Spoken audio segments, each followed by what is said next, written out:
Waiting for YouTube to do its thing.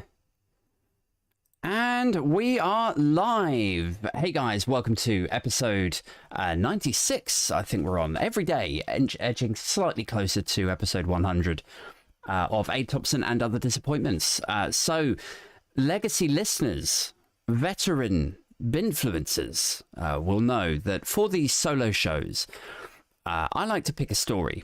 Normally, I kind of take a delve, I roast, I react, I try to make sense of the senseless.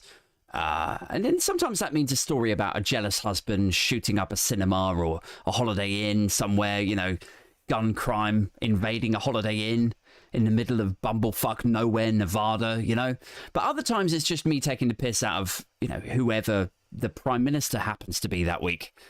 And obviously in recent times that content becomes more easily dated, gets stale pretty quick, I guess. It's hard to stay current and topical in this game when there's 3 new education secretaries in 1 week.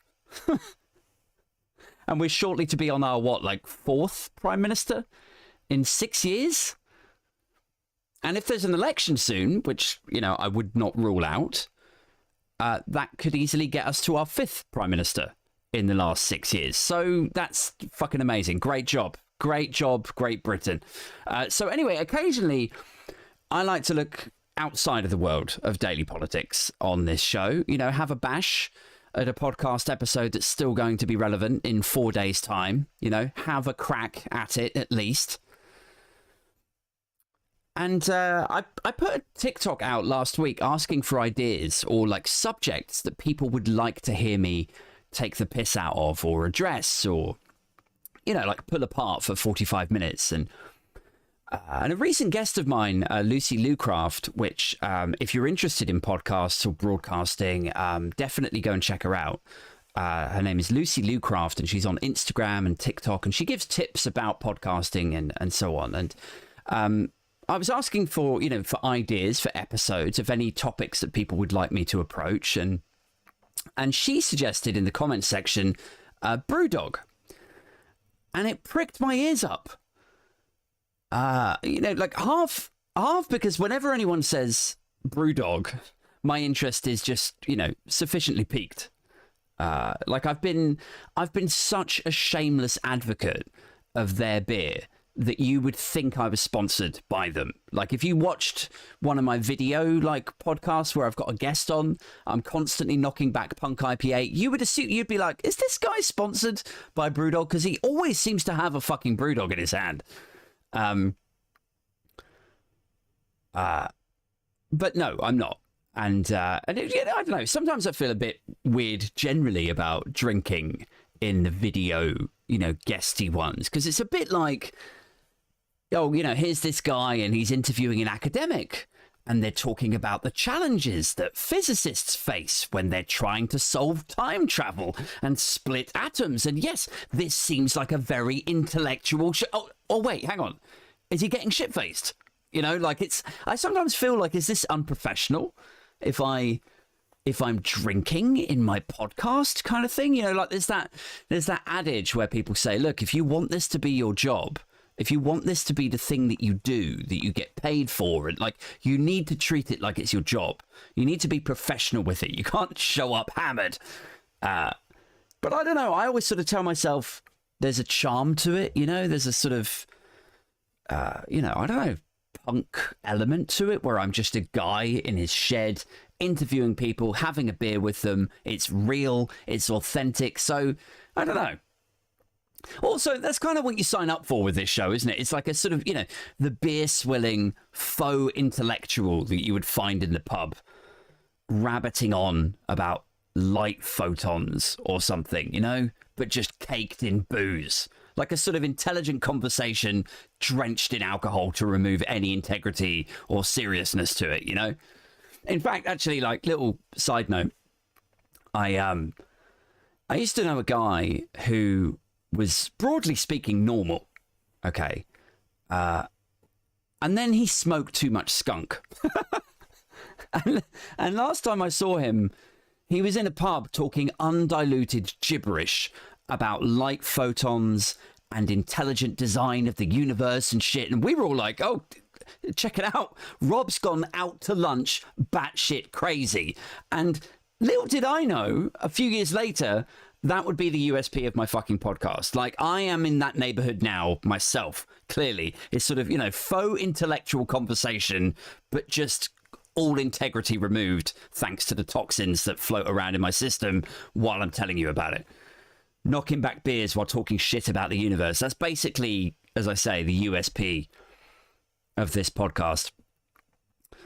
I mean, it was only one show, by the way. Like, when I was talking to the, you know, the physicist and you know what? Like, I quite like the dynamic of it. You know, a bit of beer and a bit of shit talking, and then a light veil of academic respectability over the top to make it kind of palatable and to make you feel like you're listening to something intelligent rather than what it actually is, which is the fucking booze hound talking shit over Skype to someone. You know, it's to sell. A little bit of academia helps it to sell you the idea that this is something you should be listening to. Anyway, way off on a tangent there. So let me get back to what I was originally going to talk to you guys about. So you may have seen me enjoying a Brewdog or two on the video episodes, you know, a few times. And Lucy Lucraft said, if you're looking for a topic to discuss, you should take a look at Brewdog. And bear in mind how much I love Brewdog beer. It's a bit like, you know, when you were a kid and someone tells you something bad about your favorite band, you know, or your favorite singer. You know, like, I was a huge Michael Jackson fan, right? Huge. The hugest. I love the dancing, the music, his beatboxing, his voice, his ad-libs, everything about Jackson, I was bought in. And then your mate tells you, oh, you know he's a raging fucking nonce-burger, right? Like, and then you're like, what? No, like, you're lying. Like, what? Why are you lying to me like this? You know, like, it's a bit like that with Brewdog now with me. You know, like, you should take a look at Brewdog Aid. Like I love the beer. I love the whole equity for punks thing. I like that they were the cool new kids on the block, you know. Say goodbye to your shitty old 90s lager. You know, your Kronenberg, your Heineken, Budweiser. Fuck all of that. Along came Brewdog, and boom, just tasted nicer. It was cool. It sat perfectly in the craft beer hipstery arena, right? And that was, look, I'll hold my hands up. That was me totally. I was in the thick of that shit. Converse trainers, skinny jeans, lattes in little cardboard cups, afternoons in the big chill bar in Brick Lane, MacBooks, big beards. You know, you get the idea. That was me. I mean, I don't know if I'd go so far as to say that I'm a fan of Brewdog, because that feels like a weird thing to be, you know? A fan of a beer. That feels a little bit like, you know, oh, who's your favourite band? Foster's Ice. What? You know, like... But I definitely enjoyed their beer and their vibe, or their, you know, their marketing more accurately. To the extent that I was a bit emotionally invested, I think. I'd be defensive about them, for sure. You know, if you told me something bad about them, I'd be like, you know, like if you said to me, like, oh, you hear the board of Brewdog went on a puppy hunting weekend with a Saudi prince, I'd be like, wait, leave Britney alone, you know, like... So me taking a look at this company's problems is kind of not easy for me, is what I'm saying. So the first thing I did was I found this documentary. It's this BBC documentary, because I'd heard some reports about their CEO, and I remember reading something just sparingly. I just sort of skim-read it. It's a few months ago about their environmental initiative, where they were saying, you know, we're carbon neutral. Aren't we this amazing progressive beer company because we've gone completely carbon neutral? And then I read something afterwards that said, no, by the way, that was all fucking horseshit. They're not carbon neutral. It's just a massive lie. And it, you know, even then I thought, that doesn't, like, have they caught the wrong end of the stick? I'm sure there was some miscommunication. You know, they seem quite a left-leaning company. They're the funky new kids on the block, and I love the marketing. So, you know, I wasn't ready to really to listen to any criticism of them at that stage. But then I found this BBC documentary thing about their CEO. And I, because I thought this feels like a Panorama or a Channel 4 Dispatches kind of vibe, right? Like if you want to get to the nooks and crannies and the ugliness of something, you go looking for a Dispatches or a Panorama or, And sure enough, there is a BBC current affairs show. It's like an hour long and you can find it on YouTube and it's called BBC Disclosure, The Truth About Brewdog. And I watched that and I have to say, it does kind of open your eyes a bit. I don't know if I agree it's as scandalous as others have made out, like at every twist and turn, every plot twist, every like, whoa, and isn't this bad? I don't think it's that bad in a lot of it as others have made out. But, we'll get onto that in a minute. I may even get myself in trouble talking about this, but fuck it, let's get into it, right? So let's start from the top. So Brewdog, for those that don't know, is a brewing company and now pub chain also, based in Ellon in Scotland, which I hope I'm pronouncing that correctly, by the way. Feel free to correct me. And it's in the northeast of Scotland. It's like way north. Like you fly up to Edinburgh, right? That's always seen as a hell of a trek by people like me and, other people in the comedy world who, you're going all the way to Edinburgh. So then you go there and then this place is another 3 hours drive north from there. So that's where they're based. Way, way, way up north of Scotland.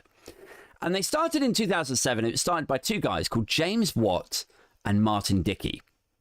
And the latter of whom, Martin Dickey, he worked for another great British independent brewery called Thornbridge. And so together they start Brewdog in 2007. And 2 years in, they open their first bar in Aberdeen.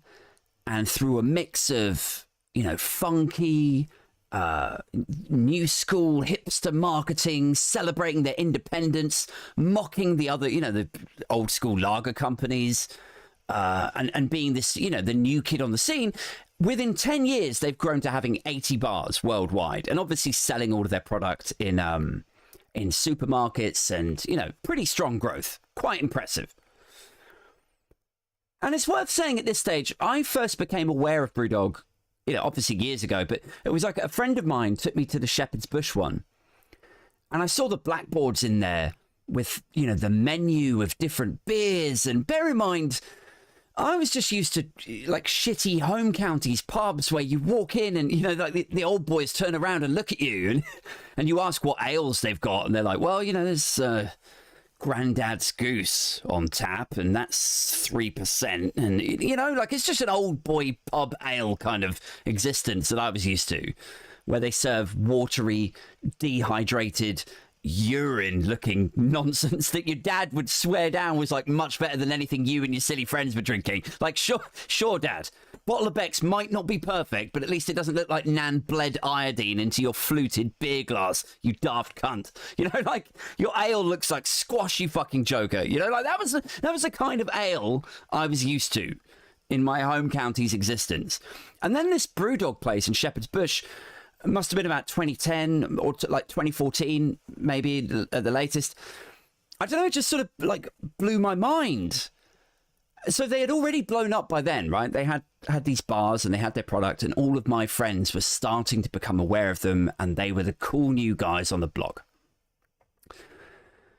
And anyway, in this BBC thing, you could see even then, in the earlier days, it kind of gets a bit culty, right? Which, look, I'm all for cults. It would be remiss of me to be judgmental about anyone getting a bit culty when that is ultimately my goal with this podcast. But I don't know. On a serious note, I think if you get to the point where you're getting tattoos of your favorite beverage corporation, I don't know. Maybe you need to look at yourself if you're getting tattoos of a drinks company. Like, it's one thing to get Rage Against the Machine inked when you're 18. You're just young and stupid, and the band you love, you fucking love. The band you love feels like the most important thing ever. And it's basically your entire fucking identity, you know? Oh, who's Nick over there? Oh, Nick, oh, he's a massive Rage fan, you know? Like, it's who you are. So you love them so much. Why not get something so important to you tattooed across your back and all up your shoulders and all over your face? Because they're never going to split up or cause you shame. The Lost Prophets are never going to cause you shame. Get their name tattooed down your neck and shoulder. Absolutely no bad can come of that. But it's a different thing when you're like 35.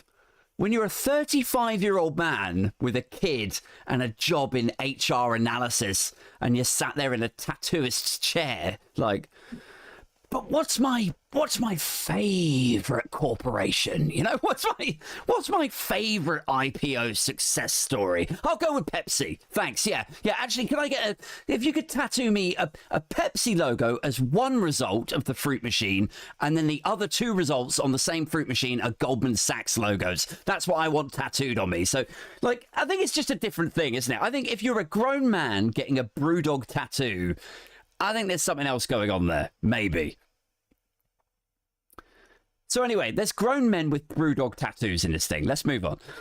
The key things about this documentary, this investigative thing, the key things seem to be, in their marketing, they've been caught out a couple of times. First with conversations that took place at the genesis of the company. This, like, romantic idea that their friend Michael took one sip of a beer that they had made. He sipped it and he looked at them both.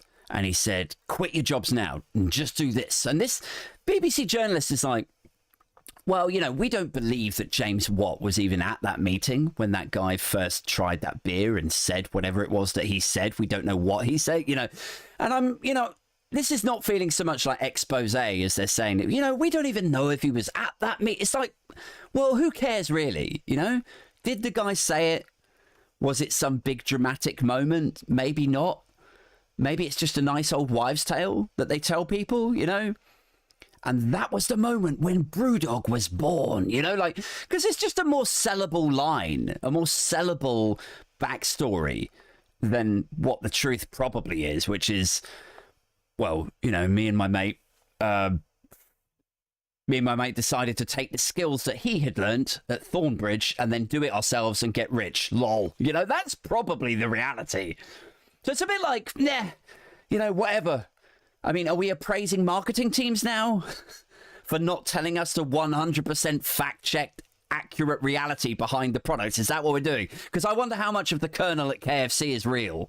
Like, how much of Coca-Cola's backstory are they actually publishing these days? Are they going the full Coca-Leave cocaine box set? No, probably not. So let's hold up on the fact-checking of this corporation's marketing blurb, shall we? You know... So with that side of things, like, they're leading you in on this expose into Brewdogs. They're saying, like, well, you know, we don't even know how this company started. But it's like, well, I don't really care if that meeting didn't take place. It's, you know, it's just a story that they tell. Who gives a fuck? Do you know what I mean? The second thing in that same realm, though, was this idea, this tale that they've been telling in their marketing. It's this idea that they were being sued by the estate of Elvis Presley because they had used his name for one of their most famous beverages. They called it Elvis juice. And so apparently they said that they had then changed their names by deed poll to Elvis. So James Watt and the other chap had changed their names to Elvis Watt and Elvis Dickey, so that then they could continue to sell this drink as Elvis juice without being sued. And this BBC journalist does some digging and he finds that they never fucking did it. The whole thing appears to have been a publicity stunt. And equally, there was a thing where they said they'd found one of their employees had been writing swear words on the bottom of these cans in the brewery and then sending them out to supermarkets cheekily, you know, like imagine that, writing fuck or cunt or shit or balls under, you know, a load of cans and sending them out to like Budgeons or Sainsbury's and, you know, and the marketing, like the publicity stunt of this was that they found out who had done it, but instead of firing him, they made him employee of the month. Oh, right, which sounds quite funny, right? If I read that story in the paper, I would be like, fair fucking play, you know? It sounds like a funny tale, but then the journalist finds the guys that were involved in this, and these guys are like, nope, never happened. They weren't even running an Employee of the Month initiative at the time. The whole thing was just a setup, is what this guy says. So then you're starting to draw this picture now, right? Because it's not just a romantic backstory, and it's not just a silly bit of promo. It's beginning to all come together. The clouds are gathering in this BBC expose. And you get this idea that maybe these guys are actually not honest enough to be running a business. I don't know. Like, maybe I'm being a bit judgmental early on. Now, the third pillar, there's like 4 or 5, I think. Let's see how many I remember. The third pillar to this documentary, this expose, is kind of where we start knocking on the door of scandal. Oh, and before I carry on, let me just say hello to Ricardo and Rax in the live chat as I'm streaming this. Good evening, chaps. Where was I? So the third pillar of this is, as I say, we're starting to approach scandal territory here now. So the first one is financial, right? Which does sound a bit dodgy. See what you guys think of it. It's around how they asked the Equity for Punks people, like you, me, whoever wanted to jump on their crowdfunder, right? To pay £25 a share to raise money for further expansion. But that was significantly more than they had already sold other shares to a private equity investor for. So imagine that. You pay £25 for a share, and this private equity investor, you find out, only paid, let's say, £11 a share. So you've paid over double the amount that a private equity fat cat has paid for the same exact product. Like, it's kind of... And the private equity investors, they got a special kind of share as well. That was the other thing. Like, you think you're all buying shares equally, right? Like, you buy 100 shares, the equity fat cat buys 100 shares, but ultimately they're the same product. You both have the same say at the investor meetings as to the direction of the company. You both would make the same dividends. You think that you have the same rights as the fat cats, right? Well, wrong. The fat cat gets a special class of share where they make some ridiculous return, like 18% dividend. It's insane. Insane money going back to the private equity investors. Meanwhile, you, who jumped on the Equity for Punks initiative, because you liked Brewdog, you liked their branding, you jumped on that and you're not getting 18%. Even though you got charged double the amount. I can't remember if it was double the amount or not, but it's a shittier, lower return for a higher price of the same product. But like, it's kind of fucked. So it sounds like they've ripped off their everyday person investors, right? Which is a unique and independent way of doing things. I will give them that. You know, it's perhaps the rarely heard downside to buying into a cool, funky, indie punk company. Like, hey guys, we don't play by the rules. Everyone's like, fucking seems that way. Like, maybe I'll put my 10 grand in Heineken instead, where I know I'm not being horse fucked. How about that? So, I don't know. I'm just regurgitating what the BBC thing reported here. And the testimony of one of these Equity for Punk investors, the guy was like, well, I started off thinking it was a good deal. But then I saw the two guys, James and Martin, the CEOs, right, who started the company. They sold 200 million or something to this private equity guy. They made themselves rich. Meanwhile, we're prohibited from selling our shares unless it's on a given specific sale day. And our shares cost way more. So I don't know, like, fuckery is a good word, I think.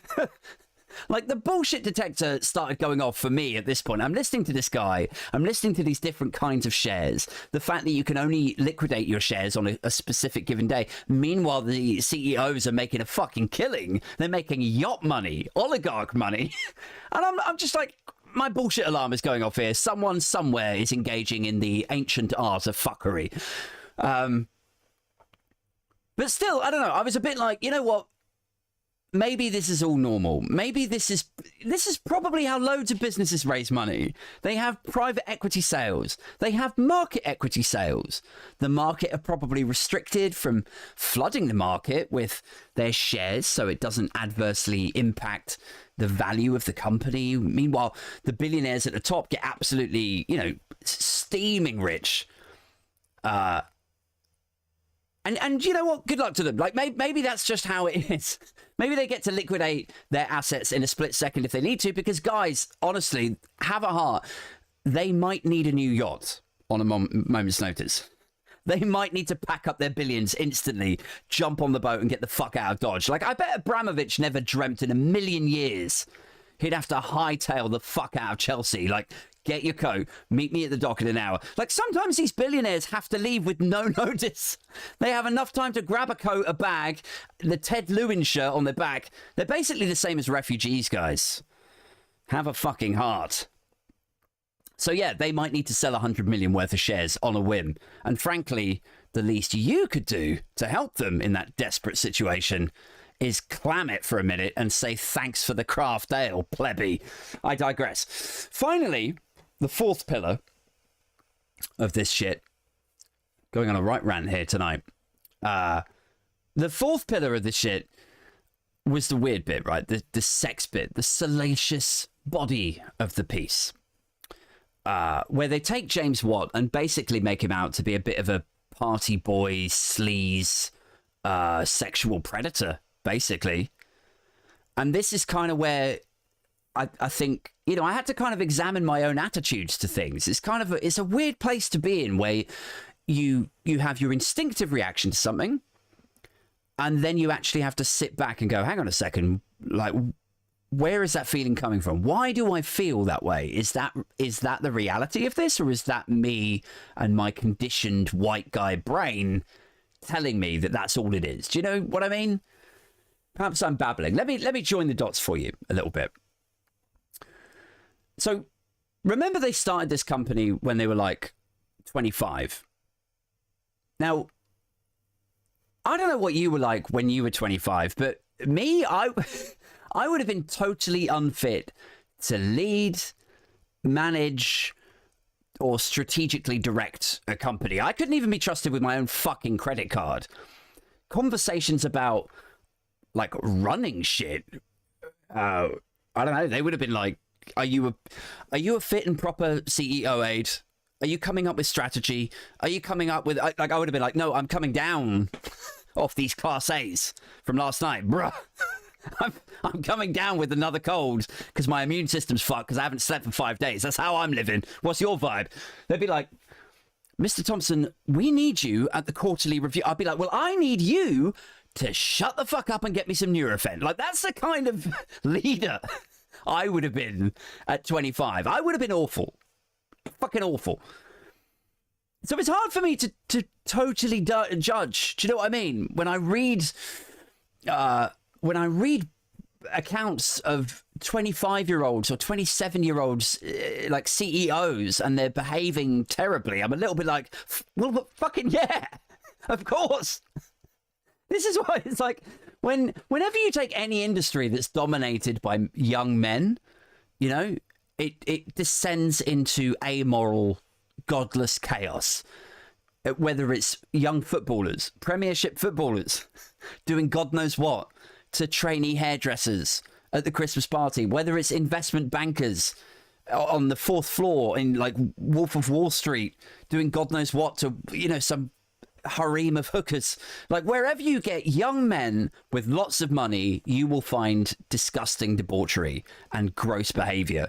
So it's a little bit like when I read stories about this, about some 27-year-old rock star punk IPA CEO who's not behaving properly, I'm a bit like, well, kind of, yeah,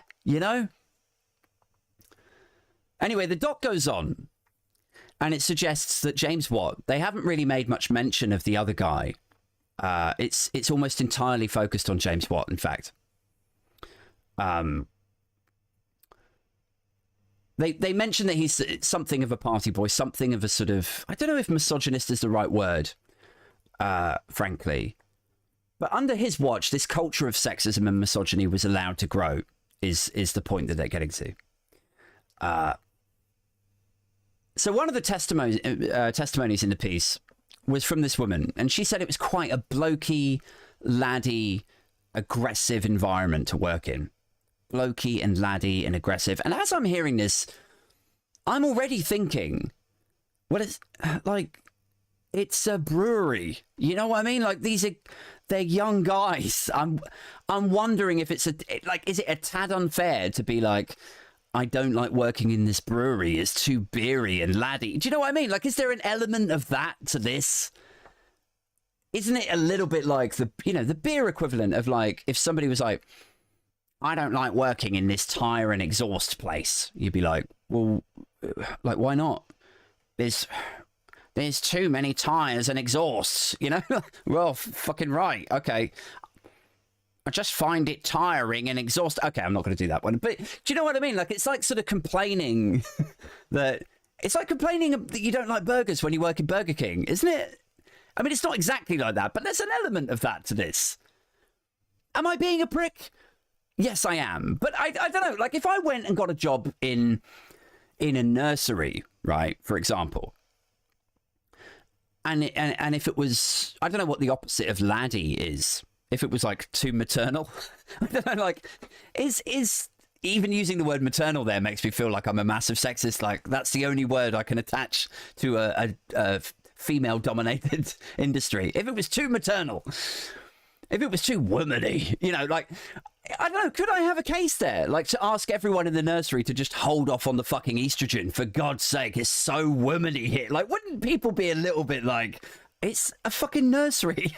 It's all women there. Of course it's going to be a bit womany. Like, so would I have a case to then say, I don't know, you know, in the same way that female employees definitely have a case to say it's too laddie, it's toxic, you know? I know I sound like an arsehole saying this stuff, and it's hard because if you come close to having a point with this kind of stuff, like, you have to tread so carefully, because even if you kind of have a point, even just raising the point actually kind of makes you sound like a sexist. So I don't know. Like, if it were a female-dominated environment, right, or a profession like teaching or nursing or something like that, they tend to have more women in those roles. And they've done studies on this stuff, right? And the straight white guys who work in those professions, they actually, here's a wild thing, right? They come away with exactly the same complaints as women or people of color do in the traditional employment tribunal setting. I know that sounds kind of weird, right? But like, men get sidelined and not asked to join key meetings in the nursery because the female members of staff assume that they would be off playing football, or they wouldn't really be interested in a coffee morning or whatever, or like the yoga class that they all go to and bond at and make decisions at. Like, they feel sidelined from that in exactly the same way as if you reverse the sexes as women do in male dominated areas. It's kind of wild, isn't it? But anyway, I suppose my point there is that, you know, since reading about those studies about how it's a very similar dynamic when men are in female-dominated places, I suppose to some extent, through my own lived experience, I do, in my lesser moments, adopt a slightly uncaring attitude when people complain about this stuff. When they say that the brewery was a bit laddie, I'm a bit like, well, I mean, you know, come on. Quick response to the live chat. Yes, Rax, absolutely. I will put the documentary into the comments of this shortly. I don't know, just like going back to a conversation I had with the comedian and rapper Joe Jacobs a couple of weeks ago. I was talking with him about anti-Semitism. And a big part of that interview with him was me kind of realizing, I mean, I'd realized it before the interview, but I sort of brought it up in conversation, that I had realized that just because I don't personally see something or don't interpret something in the way that someone else does, or in the way that someone else says that they do, it doesn't mean that it's not there. You know, that's quite a big realization to come to. And frankly, it's kind of embarrassing that I've only really come to it in my 40s. I'm 41 now. This is the sort of stuff that a lot of people figure out in their 20s. But it was, you know, as I was talking to him, I was like, you know, I had to come to the realization with the anti-Semitism scandals in the Labour Party that just because I had personally never heard somebody crack an anti-Semitic joke in the way that it was being portrayed in the media doesn't mean that anti-Semitism wasn't a real thing and that people didn't feel sidelined or threatened or not taken seriously. Do you know what I mean? So it's a big realization on my part that you have to actually assume that when people are making these complaints, that it is coming from a good place. Sometimes I'm sure it's not, but you have to approach these things on the basis that this person is probably telling you the truth, on the balance of probabilities. Jesus Christ, how about this? Like, this is the world's first podcast, right? First of the genre, where the host rants in a really charmless way, like, oh, what the fuck is she complaining about? She's working in a brewery, for fuck's sake. Of course it's going to be a bit laddie. You know, ranting in this charmless way, and then I argue with myself, and then I tell myself that actually I'm being a shit, and maybe I should shut the fuck up for a bit, and that's it. Like, that's the podcast, and then the credits roll. It's just me saying something outlandish, reprimanding myself, and then that's it for another week, guys. Anyway, let's crack on. That was the instinctual reaction that I had from my fucking white guy eyeballs, seeing this woman complaining about it being a bit laddie and a bit beery at the brewery. But it got worse. And by the way, the documentary was sort of interspliced with some other great stuff. There was some comic relief in there. There was one couple where it was so culty, right? They both had multiple Brewdog tattoos. Multiple! The guy's just like, who's an American guy, because they've expanded over there, right? And the guy was like, I just get tattoos of anything that really impacted my life in a big way. And, you know, I'm sat there watching this like, do you have one of the stroke that you obviously suffered before you got those tattoos? You fucking lunatic. You fucking learner. Who gets multiple tattoos of a beverage company? You nutty fucker. And then his wife's like, oh, and you wrote a rap too, didn't you? You know? And he's like, oh, I did. And so then obviously he performs a couple of bars of his fucking Brewdog rap. And it's this corny white couple from Cleveland, Ohio. And they look exactly how you would imagine. You know, he's wearing a hoodie. He's like 50 and he looks like he works in software engineering, and maybe his wife works in HR or some shit, and they're paid up cultsters, and it's hard. It's so hard seeing this expose, because I fucking love punk IPA and I love hip hop. And here they are, these two motherfuckers with their tattoos and their raps, and this expose kind of permanently ruins both hip hop and fucking punk IPA. Both of them soiled for me. Thanks a lot, BBC. But this guy spits 2 bars and I'm done. Like, fuck Tupac and Biggie and the Wu-Tang Clan. This guy fucked it. I'm into R&B. I'm into polka now. Fuck hip hop. This guy ruined it. I'm into polka and I don't drink beer anymore. I'm a cocktail guy now. Cocktails and polka because of this fucking idiot. Anyway, back to the scandals. Back to the scandal bit. So they had a group of women who had worked with or for this what guy? What was his name again? I can't remember his fucking name. Let me scan up a little bit. James Watt? Was that his name? Yes, James Watt. And they were talking to these women who had worked with him or for him, and a couple of them said that he was so over the top driven that he was scary, that they would cry behind the bar in Ohio, this new flagship bar that they were building, and they would be threatened, like, you know, if you don't prove yourself, you might not have a job tomorrow. And they were so obsessed with quick growth, and specifically in America, and they were pushed to flout these customs rules, you know, like they've got to declare certain ingredients when you're shipping beer from Scotland to America. Yeah, I don't know, legend has it, according to these people in the documentary, that they were like leaving shit blank off customs forms just to get it over there quickly enough to allow them to keep growing and stock these new bars. And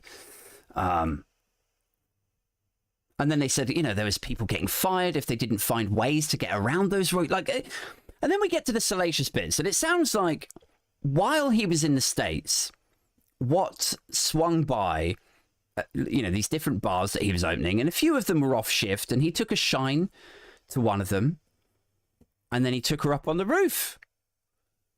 And then this woman in the expose is saying, this is super unprofessional, and he could have gone to a different bar. He could have picked up a different girl. He could have done it there. He could have taken her back to his hotel room, but he did it at the Dog Tap, which is what this bar was called. He did it there because it was a power trip, is what this lady says.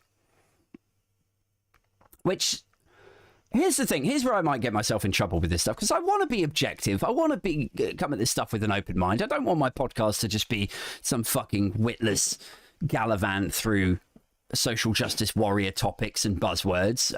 There's a few things that I'm still learning and I'm still trying to get to grips with or make sense with. And sometimes you read about these stories and it doesn't land perfectly with you. So I don't know if I feel necessarily bad about that stuff. So they have this lady on the expose, and she says it's super unprofessional. He could have gone anywhere. He could have picked up a different girl and a different thing and taken her back to his hotel, all of that stuff. But instead he went there and he takes her up on the roof and he does God knows what with her, right? And she's disgusted. She doesn't like this at all. She's very uncomfortable. But as I see it, right, here is a guy who's built a huge company. And as I say, he's still quite young, and he's flying around the world, and he's rich as tits. Very important to remember that. He's super rich. Yacht money, oligarch money. He is bucked. And then he walks into his new flagship Ohio bar like Johnny Big Bollocks. Hey, what's up? Want to come up to the roof and suck me off? Like it's obnoxious and it's dumb and it's kind of cliche rock star behavior, really, isn't it? It's like the sort of thing you read Axl Rose did back in the day. Like there used to be stories about Axl Rose where he would take girls into the vocal booth with him and fuck them and force his bandmates to listen to him fucking them through the mixing desk and shit. Like just, horrible, classless, uncouth, gross behavior. And that's apparently true of this guy too, right? I'm not advocating the behavior. It's gross, clearly. But again, like maybe I'm letting my inner male privilege piece of shit white guy speak out of turn here. But isn't it a little bit like, there's always been this sort of thing going on. There's always going to be some rich, good-looking guy who uses his wealth and status as a means to get a filthy blowj on the roof of his brand new nightclub or bar or investment bank or record label. It's just going to happen. Do you know what I mean? Like it's always happened for as long as, this guy over here had more wheat than all of the other guys. He used his wheat to go, oh, hey, baby, check out all this wheat I've got. How about a cheeky beach? It's like, it's always, and there's a lot of people listening to this who will probably say, just because men have always been gross doesn't mean we always have to put up with it, right? And that's true. You don't have to put up with it. And I reckon if this, like, you could walk out or you could lodge a complaint, or in, serious cases, you could go and tell the police if there's something really bad that's happened. And I reckon if this guy's mum heard these stories, or she was there that night and saw him taking some little cute drunk blonde upstairs to get drilled overlooking Cleveland, his mum would probably be like, pull your pants up, James. For God's sake, this is shameful behavior. Just go on a date. Meet a nice young woman. What the fuck are you doing? Like, you're not Justin Bieber. This isn't the Hyatt House in the 1960s. You fucking try hard. But it's kind of, it's nature of the beast. Like, not all men are like that, but lots and lots of men are like that, and lots of women, actually, here's the awkward part. Lots of women love them. Because they see them as this sort of lovable rogue that they wish they could tame. I'm not saying like it's perfect behavior. It's disgusting behavior. I'm just saying let's look at this objectively. Let's inhabit reality and not get too sort of, high on the moralization, if that's even a word. There's a lot of women out there who get off on the status and being fucked overlooking a skyline. It's unprofessional, absolutely, on his part. And as the CEO, it's up to him to set the tone and the conduct of the company and the character and all of that. And absolutely, he shouldn't have done it. But I don't know if it warrants a BBC expose. Like if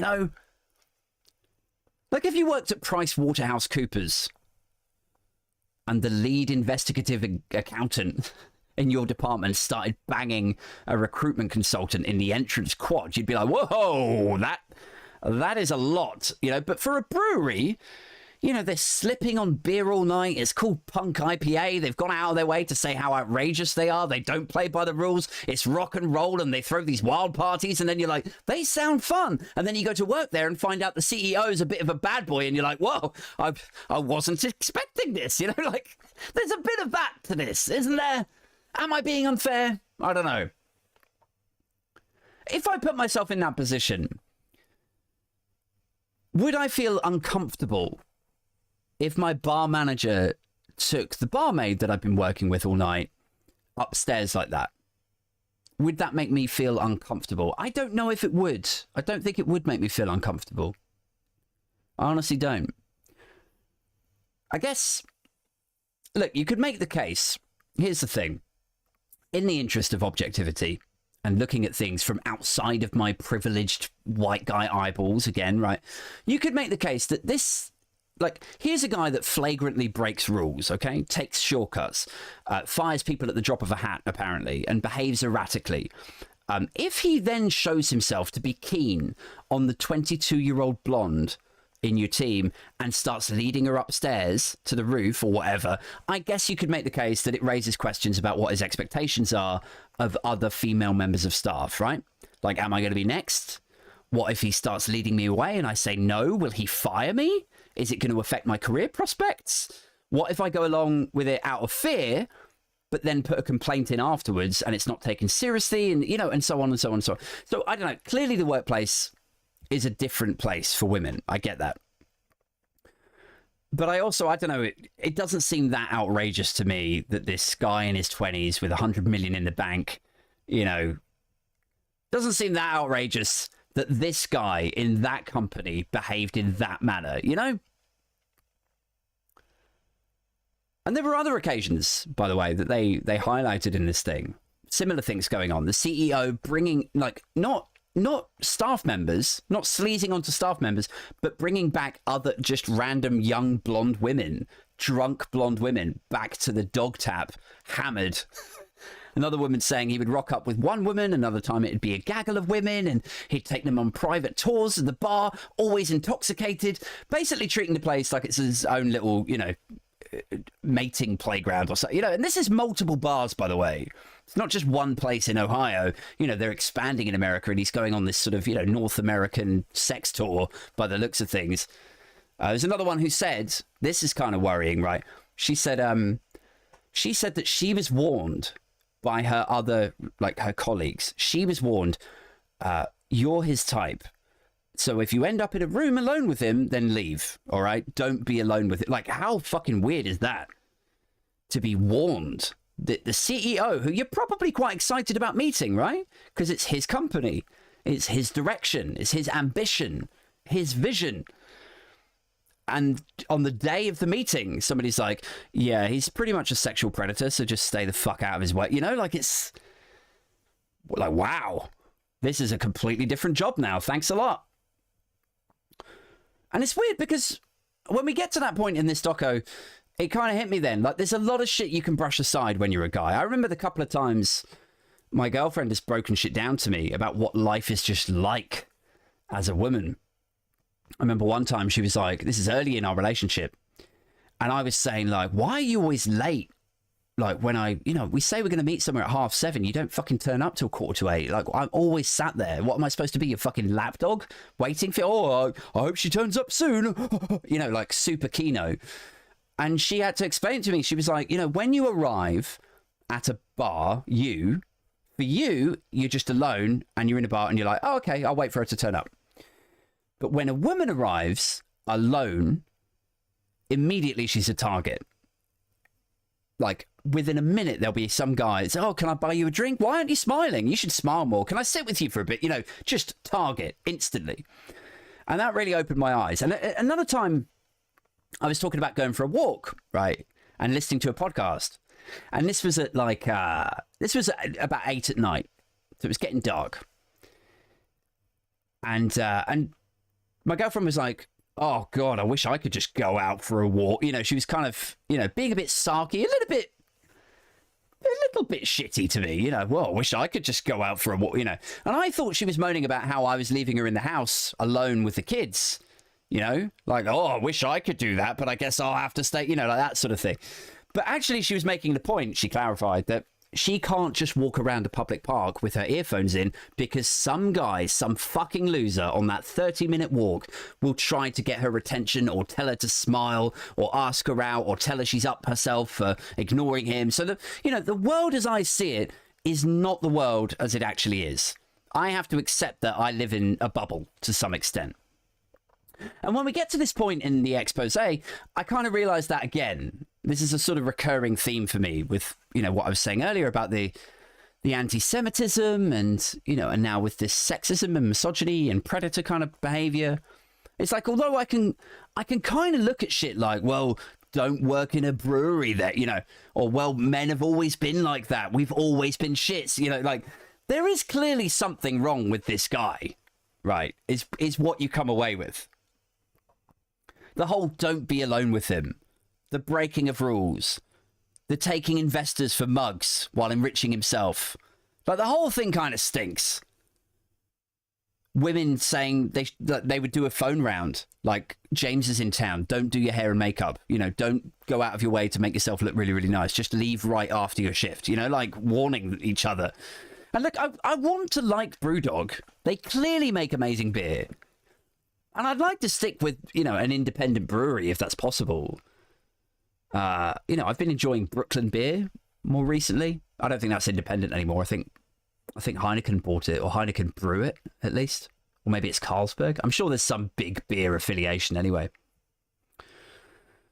But yeah, Brooklyn beer, Beavertown. I've got a friend that works there. And Hepcat IPA. There's another one, something Hill. Can't remember its name now. But I guess it's like anything, you know.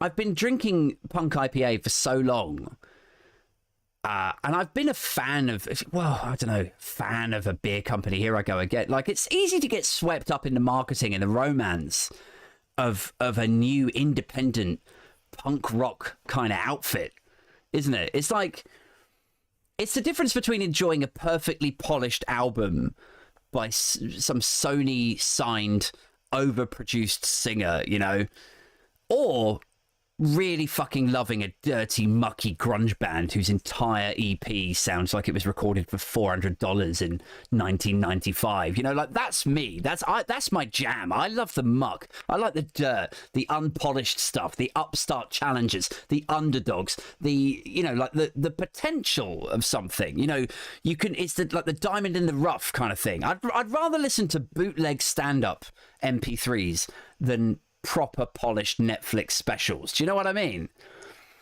And it's the same with Punk IPA, right? I really liked Punk IPA and Brewdog for the same reasons. I felt like they were the upstart challengers. They were the new kids on the block. They had the potential. But I don't know, like, I have to tell you, after watching this thing, seriously, I was kind of like, fuck this, you know? Maybe other beers are available. Maybe hero worship is a motherfucker. People are so quick to throw their all into, you know, a personality cult. It's outrageous, isn't it? It's like, whether it's Corbyn or Johnson or this guy at Brewdog or Trump or Michael Jackson, you know, or the guy that ran WeWork, that's a story and a half. Maybe I'll do another podcast on that sometime. But time and again, these people are human and they have problems. They have faults like we all do.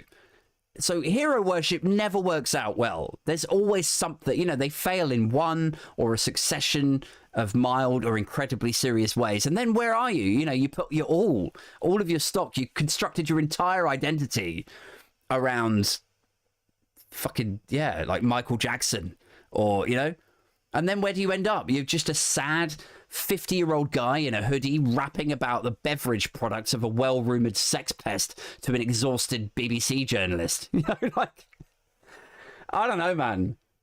I encourage anyone to give this expose a watch because it really was, I found it really eye-opening. And I don't know if in good faith I could continue to buy Brewdog right now. I feel like, you know, typically I'm not a massive fan of shareholders ousting this, you know, fuck me, what's the name of the word, like where you start a startup? Like not the owner, but the start. You know what I mean? When all of the shareholders get together and then outvote the originator. The first person that started the company. I'm not usually a fan of that, ousting people. But in this case, maybe it would be best for Brewdog if they did get rid of him, and it was just the other guy who we've heard precious little about. However, on the subject of personality cults and hero worship, my cult is growing. There's only a couple of spots left on the Patreon now. I set myself a goal of 10 Patreons, and the first 10 who support the show will get an invite to the first ever A. Thompson and Other Disappointments #Bimfluencers meetup, which I've decided is actually just going to be a piss up somewhere in London. I can't promise it will be as exciting, as punk and rule breaking as a Brewdog event. But I can promise there will be no sexual predator-like behavior. Certainly not from me. If you want to get in on the action, again, not action in any sexual way, there will be no sexuality on this night at all. I cannot stress that enough. No sex. None. If you want to get in on the sexless action, go to patreon.com/AidThompson and jump on one of the 3 tiers. There's only 2 or 3 spaces left, though, so you got to be pretty quick. And as ever, that support continues to help the podcast grow.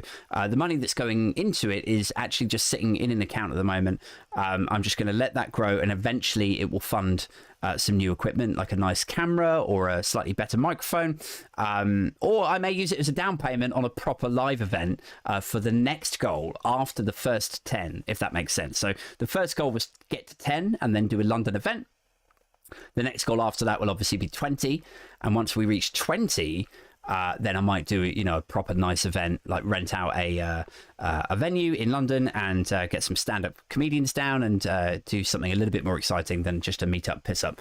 Although, be excited for that, obviously. If you're not in a position to financially support the show, totally understand that. We are in a cost of living crisis. Please, all I ask is if you do enjoy the podcast, if you wouldn't mind just sharing a link to an episode that you've enjoyed, whether that's this one or one of the politics ones where I've had guests on like Supertansky, Dane Baptiste.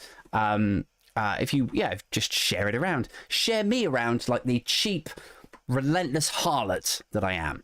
That is it from me. Until next time, keep it strictly #Bimfluencers, #Tories fuck livestock, and we outie.